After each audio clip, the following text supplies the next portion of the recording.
Olá, bom dia, boa tarde ou boa noite. Mais uma vez nós estamos aqui reunidos para estudar o livro do Apocalipse.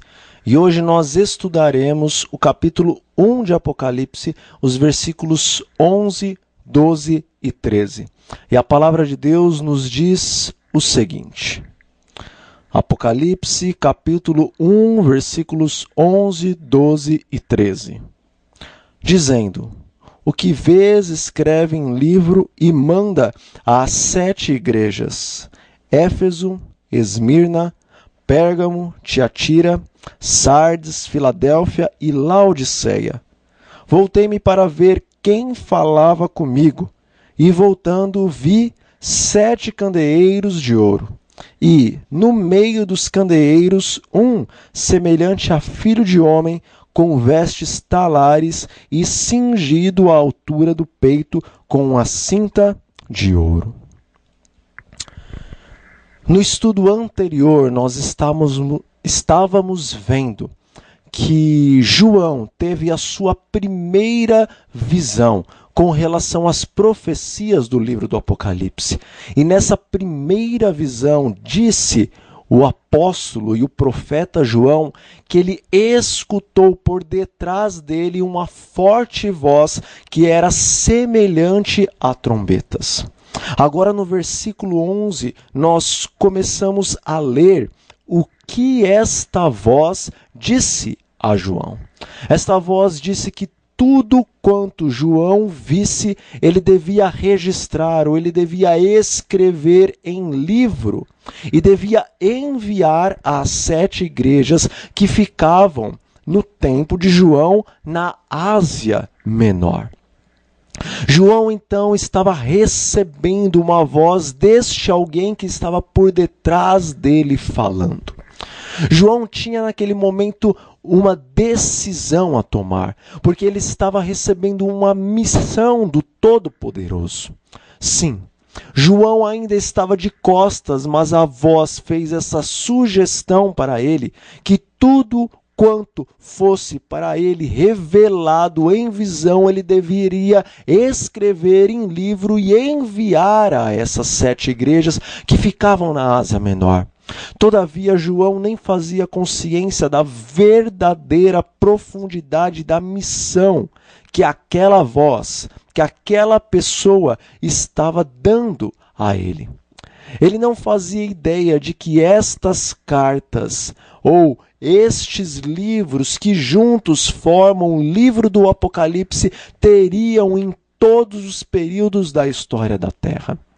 Haja vista que não apenas as 7 igrejas do tempo de João receberam em suas mãos esses livros ou estas cartas que formam o livro do Apocalipse, mas em toda a Idade Média e hoje, em nossos dias, eles estão aqui, ou estas cartas estão à disposição dos filhos de Deus, trazendo as revelações para os últimos instantes da história deste mundo.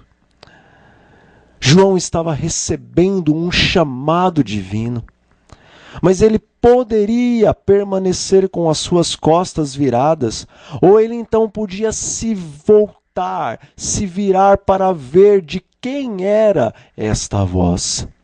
Hoje o Senhor Jesus Cristo também está chamando você, está chamando a mim para a maior de todas as missões, a qual já foi concedida a homens sobre a face da terra.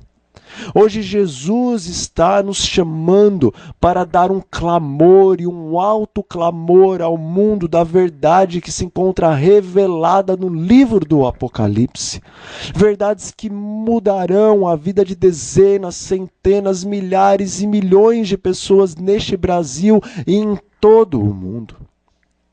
Nós, como cristãos, estamos acomodados em nossas igrejas, estamos sentados em nossos bancos confortados, ouvindo a palavra do ministro, ouvindo a palavra do pastor, ouvindo talvez a palavra do padre, recebendo essas palavras muitas vezes de pregações que falam de bênçãos que o Senhor, por intermédio de suas santas escrituras, oferecem aos seus filhos fiéis.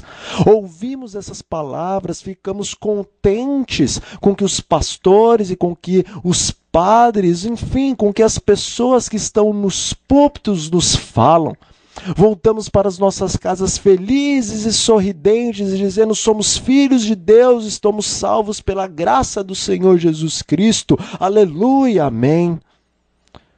E muitas vezes olhamos outras pessoas, as quais não fazem parte ainda de nossa fé, e nos achamos ricos e abastados espirituais, quando na verdade a palavra de Deus nos diz no próprio livro do Apocalipse que o povo dos últimos dias se dizia ser rico e abastado espiritualmente, mas não passavam de infelizes e miseráveis, pobres, cegos e nus, porque verdadeiramente não conhecem o Senhor da Bíblia, não conhece o Senhor do céu e da terra.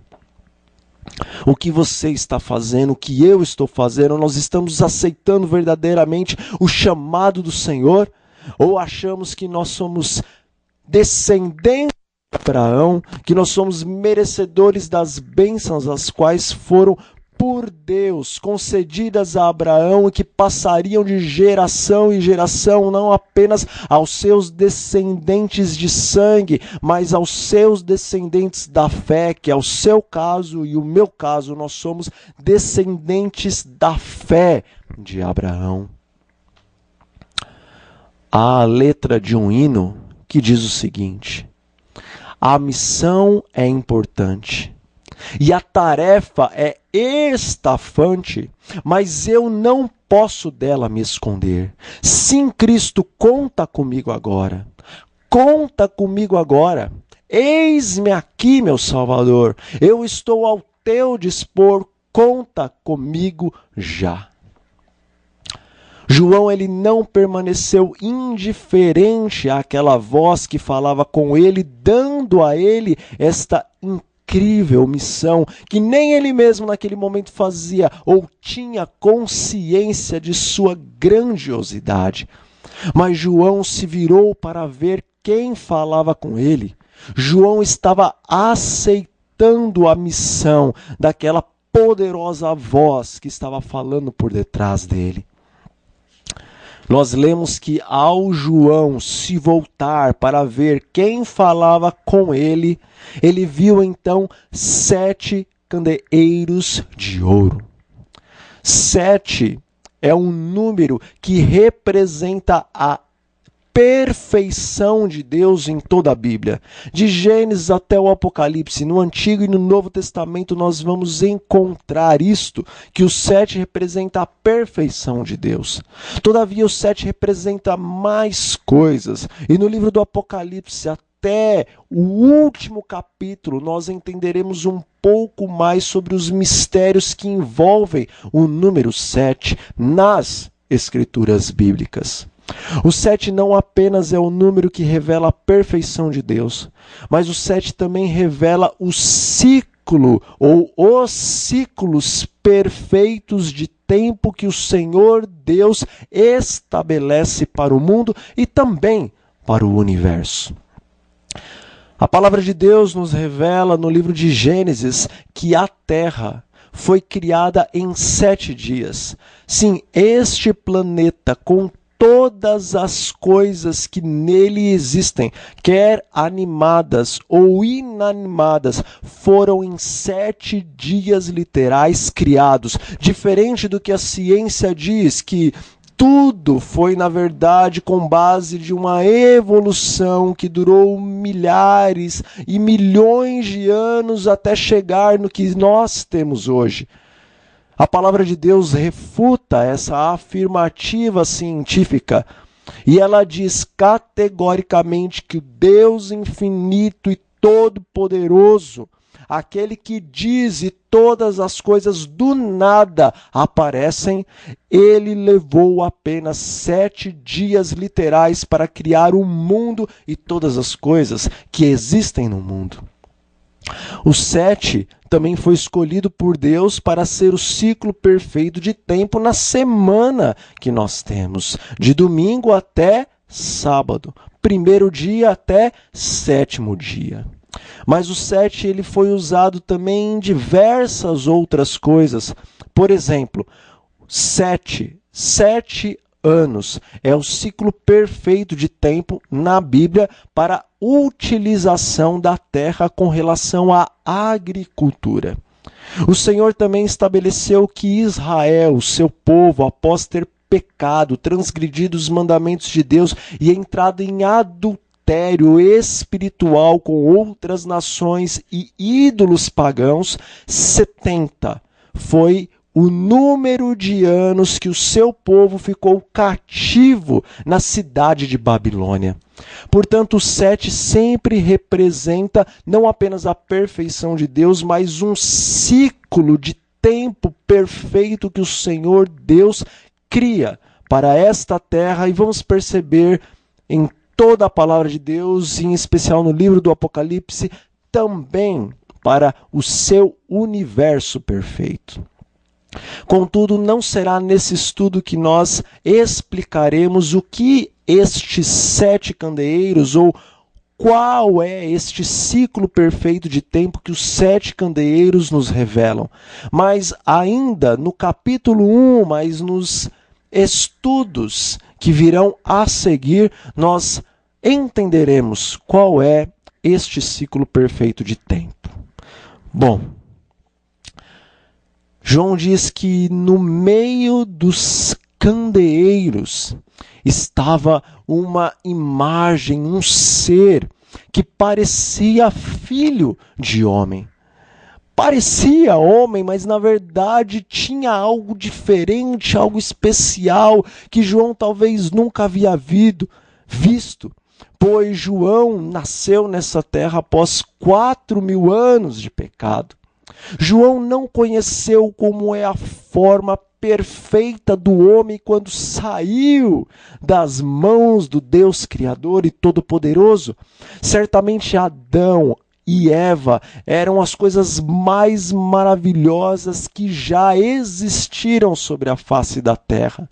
Hoje nós estamos praticamente obliterados, deformados com relação ao homem que Deus no princípio havia criado.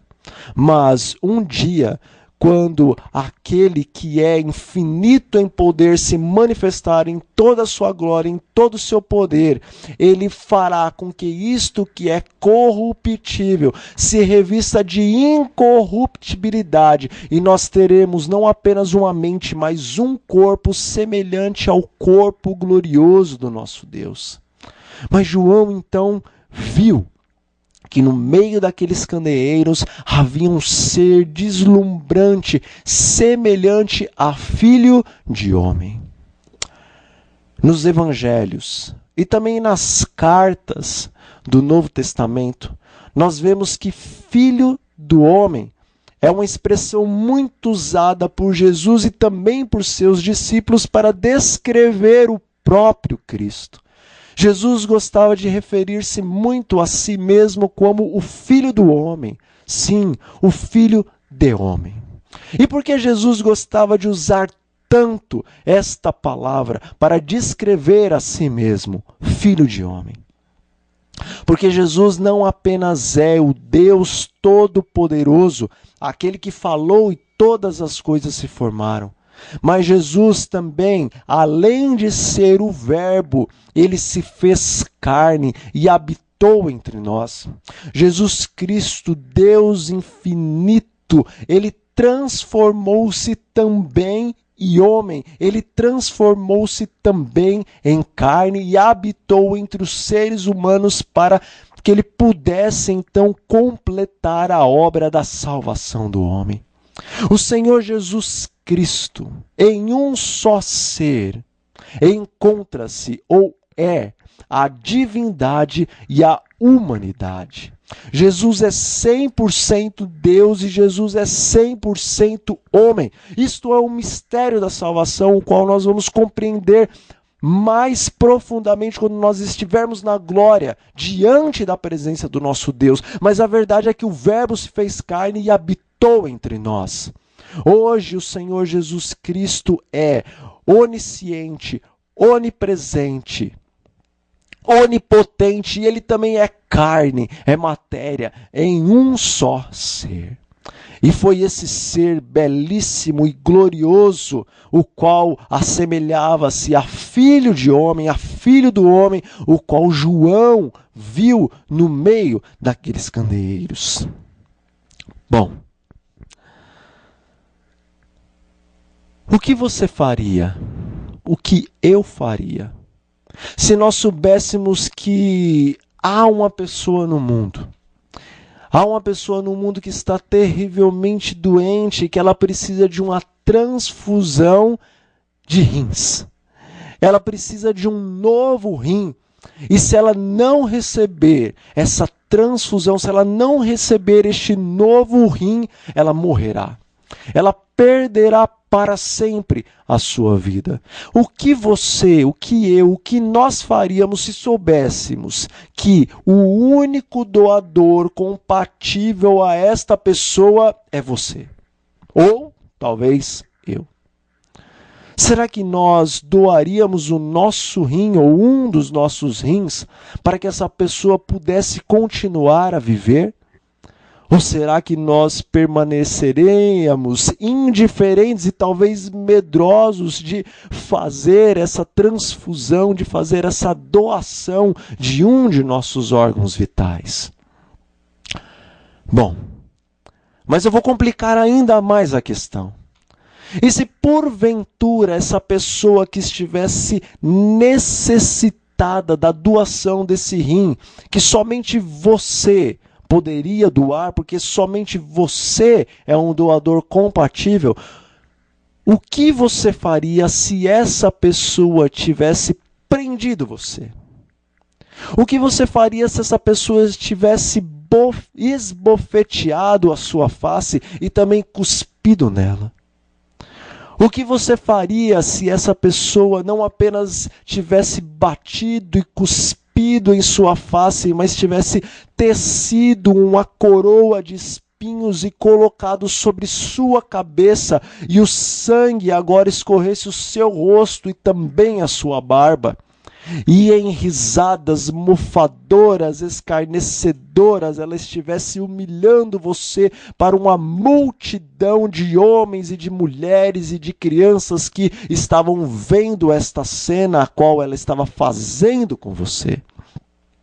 E se essa pessoa ainda não tivesse satisfeita, mas além de colocar essa coroa de espinhos em você e humilhado você diante de tantas pessoas, agora ela encravasse as suas mãos e os seus pés numa cruz, e agora então ela abrisse um buraco na rocha e lançasse violentamente essa cruz para dentro deste buraco, e ao esta cruz cair, ao impacto, todos os seus nervos do corpo repuxassem-se e você sentisse uma dor indescritível. O que você faria se a pessoa que está necessitada do seu rim tivesse feito todas essas coisas com você e esperado você sofrer a mais agonizante morte? Você doaria um dos seus rins para essa pessoa? Viveria para sempre com apenas um dos seus rins para doar o outro para essa pessoa que fez isto com você diante de uma multidão de seres humanos? Bom, se a sua resposta for sim, para os homens você será tido como um louco. Mas para Deus o nome disso não é loucura. Para Deus o nome disso é amor incondicional. E foi isso que o Senhor Jesus sentiu ao se tornar carne.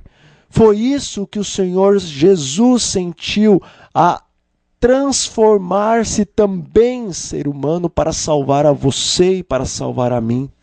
Pois Deus, Pai, Filho e Espírito Santo são um desde a eternidade, e o Senhor Jesus Cristo Ele é onisciente, onipresente e onipotente. Mas ao Senhor Jesus Cristo se transformar em carne, ele preferiu vedar, cobrir eternamente a sua onipresença por amor a você e por amor a mim. Assim como o Pai, a glória do Senhor Jesus Cristo ia diante de sua face, a sua onipresença, por ele ter um corpo glorioso e divino, alcançava toda a imensidão do universo. Mas o Senhor Jesus se transformou em carne por amor a você e por amor a mim, e decidiu confinar a sua onipresença eternamente em um corpo humano somente para te salvar e somente para me salvar. Isto é amor incondicional, isto é o extravasar da glória de um Deus que te ama e que me ama. Como não amá-lo? Como não desejá-lo para si?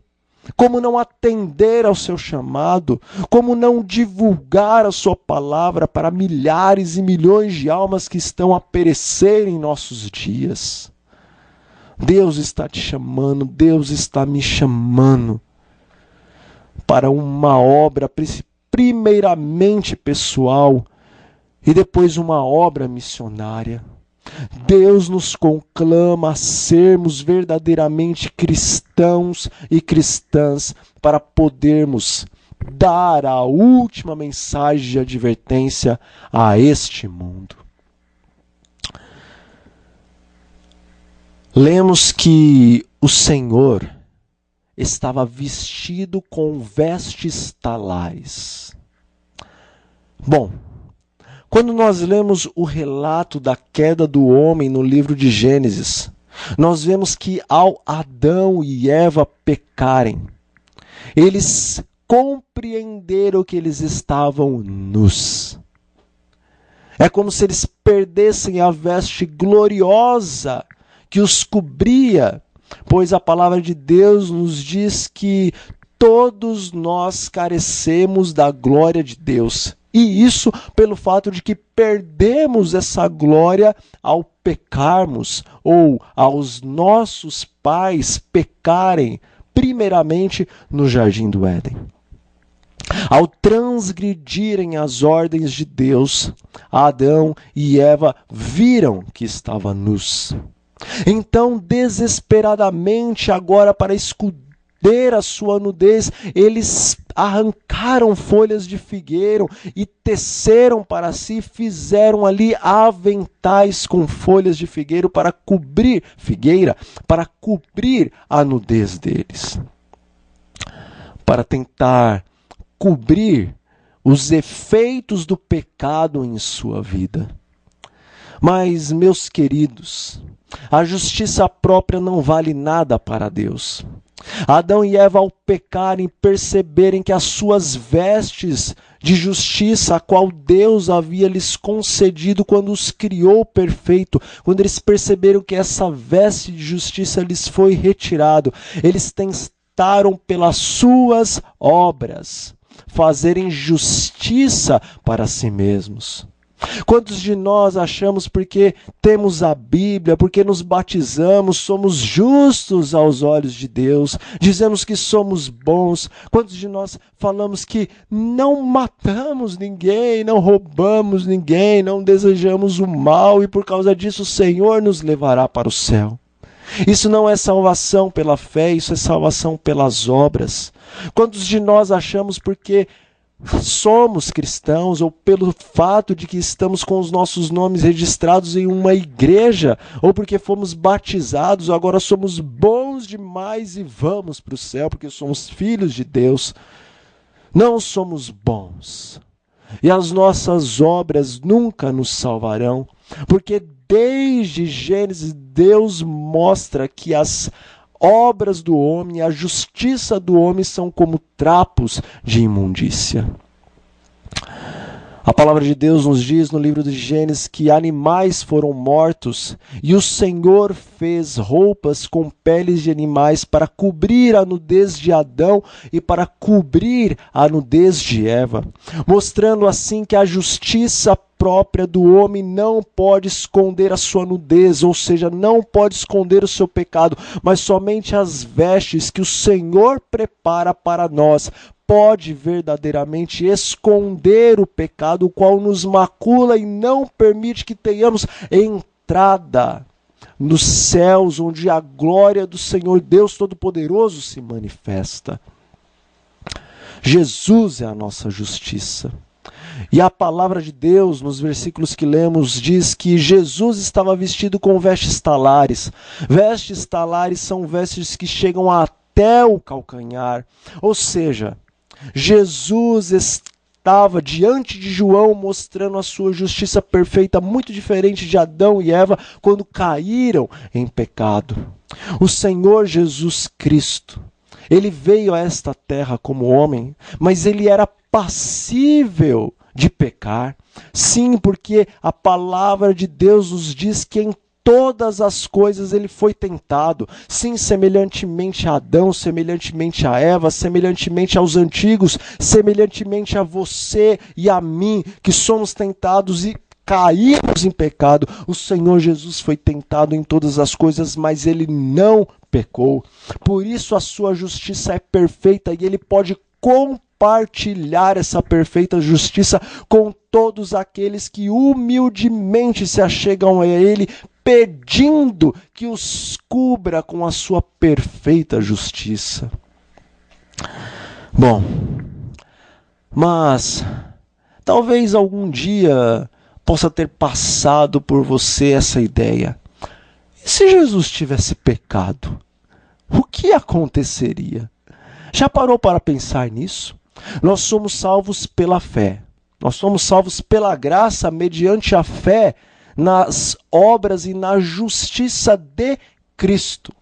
Nós temos justiça em Cristo porque o Senhor Jesus foi justo e morreu como um justo, e agora ele divide a sua justiça perfeita com todos aqueles que se achegam a ele. Mas o que aconteceria se Jesus houvesse pecado? Você talvez possa perguntar. Antes de responder essa pergunta, eu lhe farei uma pergunta. Você é meu amigo e minha amiga, meu irmão e minha irmã. Você crê que Deus é 100% justo? Ou será que existe alguma mancha no caráter de Deus? Ou será que o Senhor Deus ele não é 100% justo? Eu creio que o Senhor Deus é 100% justo. E se você crê que o Senhor Deus é 100% justo, então lembre-se das palavras que o Senhor diz em suas santas escrituras. Ele diz: aquele que pecar, esse morrerá. O plano da salvação não é uma brincadeirinha. O plano da salvação não é um conto de fadas. O plano da salvação é uma realidade. O Senhor Jesus Cristo desceu como um homem para te livrar e para me livrar da morte eterna, a qual estava designada para você e designada para mim, designada para toda a raça humana, porque por um entrou um pecado no mundo e deste passou a todos os homens. Mas o Senhor Jesus Cristo veio como homem para que ele, sendo justo e não pecando e não transgredindo, a sua justiça pudesse passar para todos aqueles que a aceitam. Mas se o Senhor Jesus pecasse, a justiça do Deus infinito recairia sobre ele. A verdade é que nas cortes celestiais, ao ver o homem caindo em pecado, ao ver o homem sem condições de sair de sua situação de morte eterna, o Senhor Jesus Cristo, diante do seu Pai, disse as seguintes palavras: agora, pois, perdoa-lhes o pecado, ou se não, risca-me, peço-te do livro que escreveste. Isso está em Êxodo, no capítulo 32, no versículo 32. Essas palavras foram no Monte Sinai repetidas por Moisés, porque Moisés é uma ilustração de Jesus Cristo. Ele estava demonstrando o que aconteceu no conselho entre Pai, Filho e Espírito Santo com relação ao homem que havia caído. A verdade é que o Deus triuno e todo-poderoso, ele apostou tudo, ele arriscou tudo, ele arriscou a eternidade, a vida do seu filho amado só para salvar a você e a mim. E nós continuamos indiferentes em nossas igrejas, permitindo que milhares e milhões de pessoas comam do pão que o diabo amassou dia após dia, momento após momento, porque nos achamos melhores do que eles e agora não temos coragem de enfrentar a missão, a comissão a qual o Senhor Jesus nos deu, que é levar o evangelho do reino a toda criatura, a toda língua, a toda tribo e a toda nação. Jesus amou ao ponto de arriscar tudo por aqueles que não mereciam, mas Ele merece tudo de nós. Ele merece a nossa vida, Ele merece a nossa entrega, Ele merece o nosso coração, a nossa mente, Ele merece todo o nosso ser.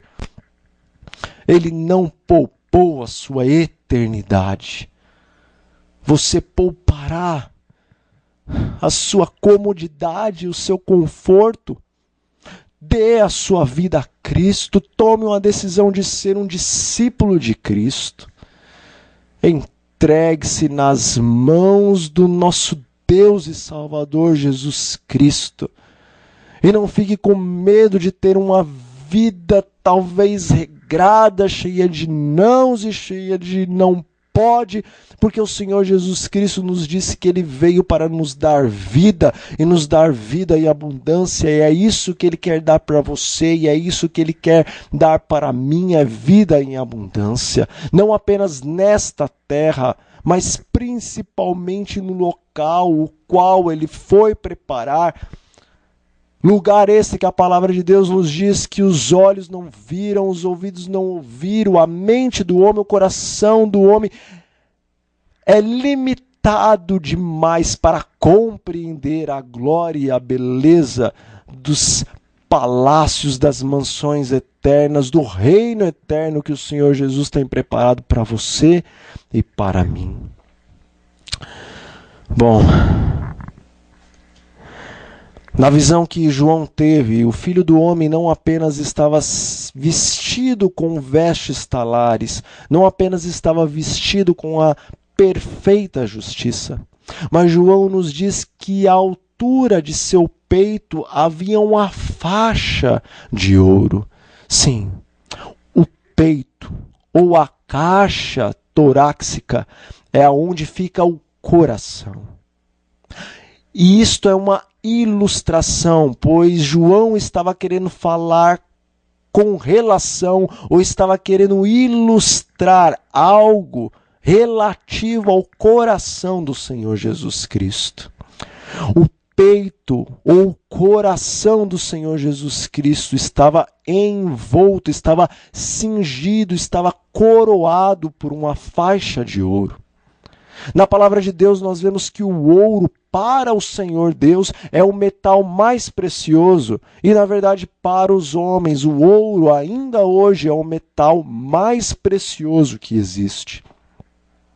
Todavia, João não queria dizer que o coração de Jesus Cristo estava envolto em ouro, porque o ouro é o metal mais precioso, mas João estava ilustrando que o peito do Senhor Jesus estava envolto com a coisa mais preciosa que existe e espiritualmente nós agora colocamos em lugar do ouro o sentimento mais valioso. O ouro é o metal mais valioso, mas o coração de Jesus está envolto com o sentimento mais valioso e precioso que é o amor, de acordo com o que nós lemos em 1 Coríntios, no capítulo 13, dos versículos 1 ao 13. E por que o coração do Senhor Jesus Cristo está envolvido com o sentimento mais precioso? Porque o sentimento mais precioso é o amor. E a palavra de Deus nos diz que o resumo da lei do Senhor é amor. Amor para com Deus e amor para com o seu semelhante.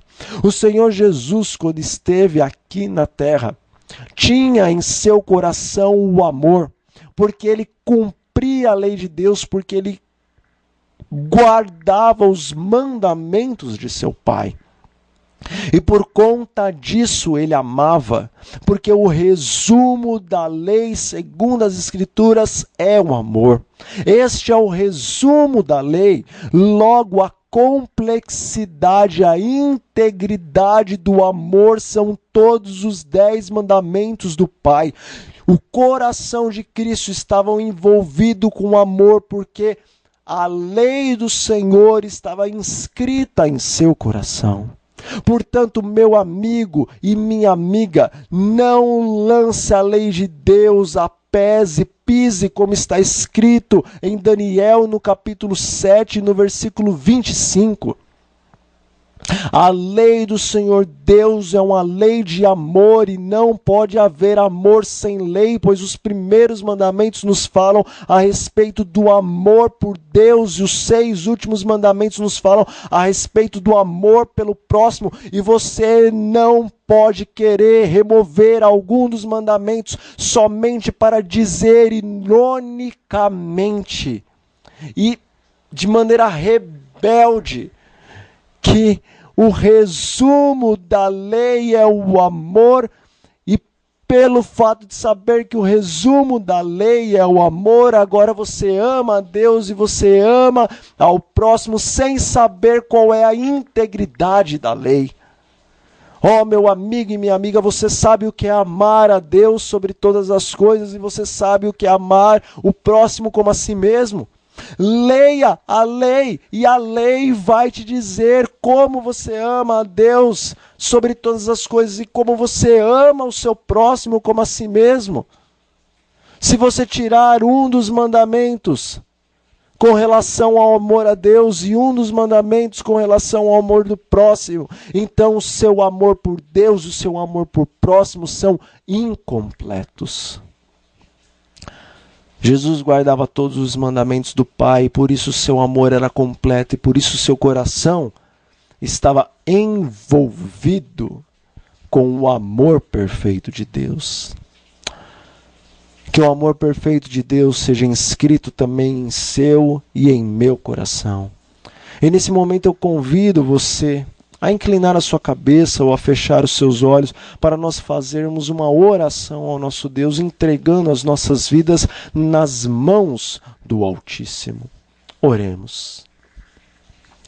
Senhor, nosso Deus e nosso Pai, obrigado porque em Cristo o Senhor nos tem dado vida e vida em abundância. Senhor, nós, como João, queremos aceitar o seu chamado, para que então possamos fazer parte da proclamação, da última advertência a um mundo que está envolto em pecado e escuridão. Circunde o nosso coração com o amor, assim como o coração do Senhor Jesus Cristo está circundado com o amor. Inscreva a perfeita lei do Deus eterno em nossos corações, para que então amemos verdadeiramente a Ti e ao nosso próximo. Pai Santo, em nome do Senhor Jesus Cristo, nós oramos a Ti e suplicamos que o Senhor nos atenda de acordo com a Sua vontade. Amém e amém. E para você, meu amigo e minha amiga, meu irmão e minha irmã, um bom dia, uma boa tarde ou uma boa noite e até o nosso próximo estudo.